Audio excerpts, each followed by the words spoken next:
ওষুধ হিসেবেও ব্যবহার করা হয়। তারপরে খাইলেও পালা শরীরের লাগে দুর্বাঘাসের রস। তারপরে তেলের মাঝে মিক্স করে অর্গানিক হেয়ার অয়েল বানানোর সময়ও ইউজ করা হয়।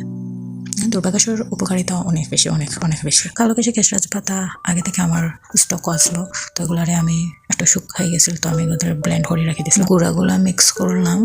অবশ্যই হালকাভাবে জাল দেওয়া লাগবে, বেশি করে আগুন দিলে উতরাইয়া ফুড়ে যায়। লেবু পাতা আমি এখন দিতাম না, লেবু পাতা লাস্টে দিব নামাইবার সময়, কারণ অর্গানিক হেয়ার অয়েলের গ্রানটা একটু অন্যরকম থাকে, কারণ এটার মাঝে অনেক কিছু মিক্স করা হয়। গ্রানটা একটু সুন্দর লাগিয়ে লেবুর পাতা ইউজ করি। তো এখন আমি লেবুর পাতা দিলাম। আমার তেলটা প্রায় ওই যার বারবার নাড়াচাড়া করবো, কারণ নিচে লাগে যেতে পারে, জ্বলে যেতে পারে। অবশ্যই খুব কেয়ারফুলি তেলটা তৈরি করা লাগবো। সবগুলো উপাদানের কালার চেঞ্জ হয়ে গেছে, লেবুর পাতাতে এখন দিছি। আমার তেলটা প্রায় হয়ে গেছে, এখন আমি নামাই আমি চাকিলাম। অবশ্যই ঠান্ডা করিয়া চাখা লাগবো।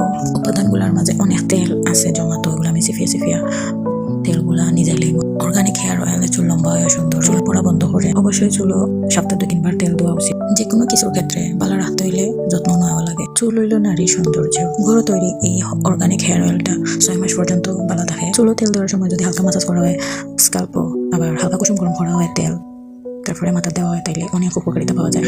আমার 1 কিলো অর্গানিক হেয়ার অয়েল তৈরি হয়ে গেছে। আমার চুলের খানি আই লাভ দিস তেল। কেউ যদি নিতে চাও আমার কাছ থেকে এই অর্গানিক হেয়ার অয়েল, ডিসক্রিপশনে দেওয়া থাকবে আমার পেজ লিঙ্কটা, ফেসবুক পেজ লিঙ্কটা। কথা আছে না, যতনের রতন। ভিডিওটা ভালো লাগলে subscribe, like and share. Thanks for watching video.